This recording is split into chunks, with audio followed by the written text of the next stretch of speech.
Hey guys, so let's dive into this little training on growing sales through English language academies, ESL or EFL facilities, English as a second language or English as a foreign language facilities. You might hear those terms used as well. This is actually not a channel that I had a lot of success with. It wasn't really a good fit for my business, but I did see a lot of other tours and activities and experiences in the Melbourne area having a lot of success through this, what I see as a completely different or standalone sales channel.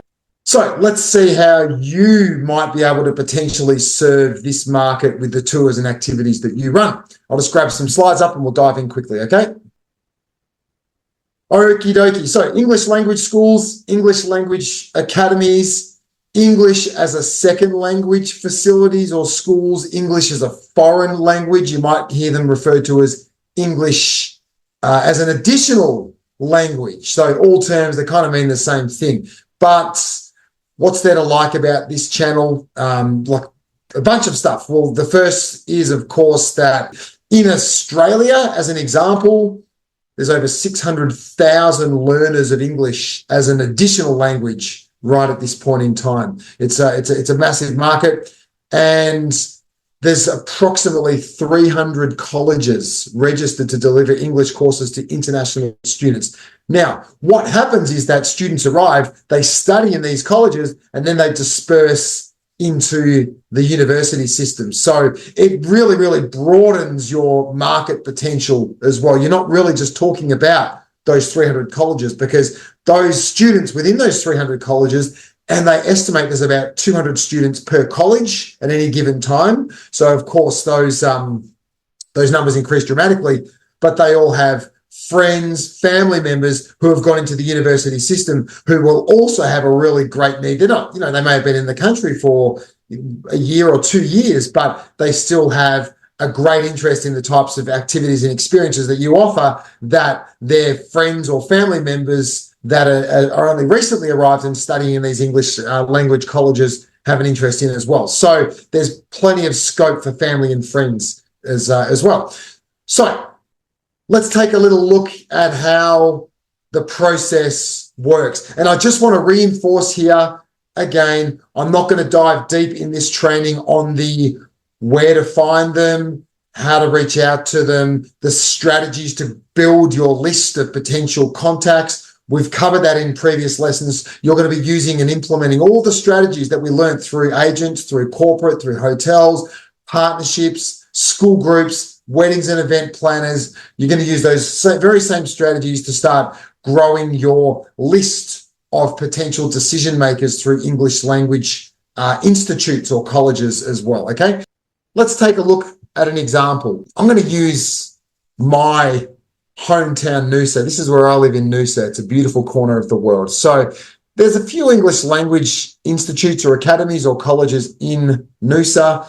This is one, Lexis English. So it's a great centre. I don't really know much about it, but people tell me it's the go-to place. They've got a big student body. They've got students from all over the world, a lot through Asia, a lot through out of South America as well. All right. So they obviously have like a brochure rack of local tours and activities and experiences that students can pick up from inside their center. That's normal, the same way they do it, like at a hotel or something like that.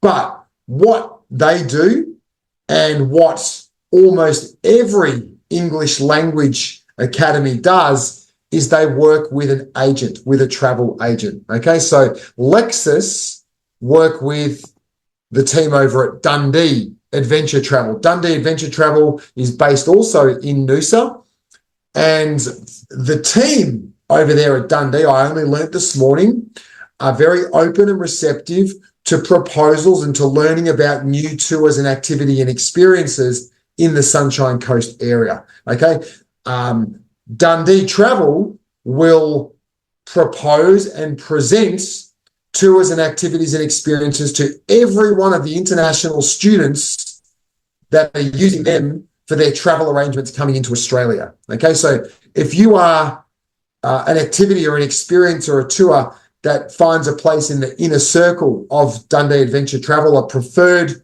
supplier, they will automatically market and promote your experiences to all of the international visitors coming into Noosa to study that are having their travel arrangements organised by Dundee Travel. So the English Language Centre has a preferred travel agent. The preferred travel agent is generally open and receptive to presentations from tours and activities and experiences, very open to outreach.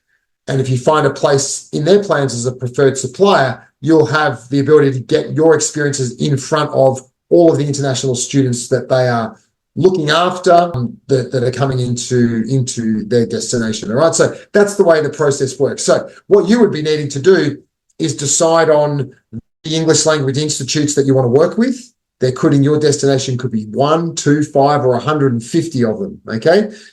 You ideally want to be working with all of them, and you want to be finding out who the agent is that they work with, who looks after all of their travel arrangements, including tours, activities, and experiences. And you're going to find that the gatekeeper, the secretary, the receptionist at that English Language Academy is going to be very, very forthcoming, open, and willing to share the details of the preferred agent or the agent that they work with, the travel agent that they work with. And then it's a simple case of reaching out to them.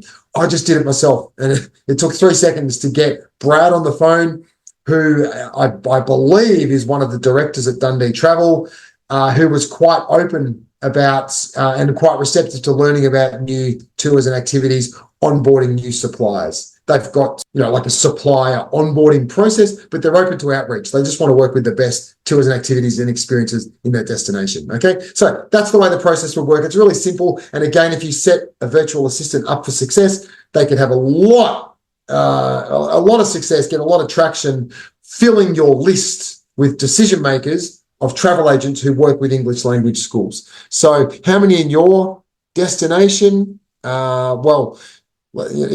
If I punch in English language schools in Sydney, or I could play around with English language academies or EFL or ESL. But, as a quick example, you're going to find there are dozens, and this is just inner city Sydney. I'm sure as you get further out into different areas, you're going to find that there's a lot of English language academies, English language institutes that you could potentially want to work with. Obviously, all these red dots are the ones that are coming up. So there you go.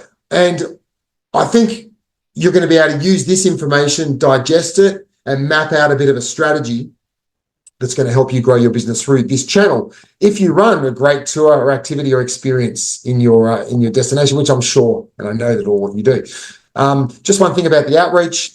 When you get to the outreach phase, so the first thing is finding out who the agents are that work with the language schools, who those decision makers are, maybe the product managers, and then there's going to be an outreach.